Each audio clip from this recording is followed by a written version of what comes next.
Yo, what's going on, guys? Chris Ponder here, Overtime Athletes. So for today's video, make it more about speed, and I actually wanted to reiterate and kind of go a little bit more in depth about a post I made on Instagram. Now, if you're not following me on Instagram, make sure you do so at Overtime Athletes, where I post daily movements for athletes for you guys to follow along with. But for this one, what it was I got a lot of engagement. I got a lot of people kind of DMing me and asking me, how they utilize it and kind of the background about it, because I've been utilizing with my athletes here and I've seen an amazing response in their speed. So I wanted to go over that. And what it is essentially partner release starts paired with essentially a regular 10-yard or sprint in the acceleration phase, a short sprint, right?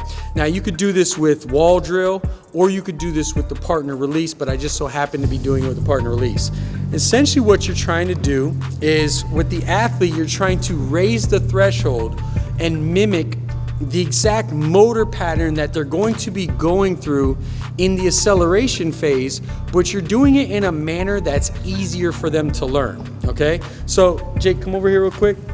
So for the partner release, essentially the way that this sprint works is the coach is essentially gonna line up. You're gonna lean into the coach, and basically what you want the athlete to do is essentially be able to get into that piston motion, where essentially they have dorsiflexion and they're applying force into the ground at a rapid rate. It's almost like a scissor motion piston into the ground. And what we're doing is we're, again, mimicking that same motor pattern that we want them to duplicate during a short sprint. So I'll have the athlete go through the partner release. So go ahead and go through one and go. And then he releases me and I sprint through. Then the athlete's gonna contrast that or superset it. He's gonna come back, and then let's say he goes, I'll have him walk back, and then he's going to essentially do a regular standard sprint on his own. I try to make it sport specific. With my guys with baseball, I had them kind of lined up in a 60, but from here, it translates over to them doing their normal acceleration and actually run a sprint. And what I've seen is the translation from them actually doing that drill, repeating that motor pattern, and then applying it in more of a game type setting.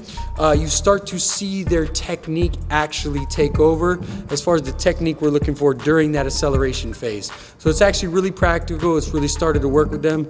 And I just want to kind of give you guys a little bit of insight, as a little bit more in depth as to what I'm looking for and why we're doing the exact drill. So try that out with your athletes, or if your athlete, try that out, especially to cross over and get better at your acceleration technique. And I'll holler at you guys next time. Peace.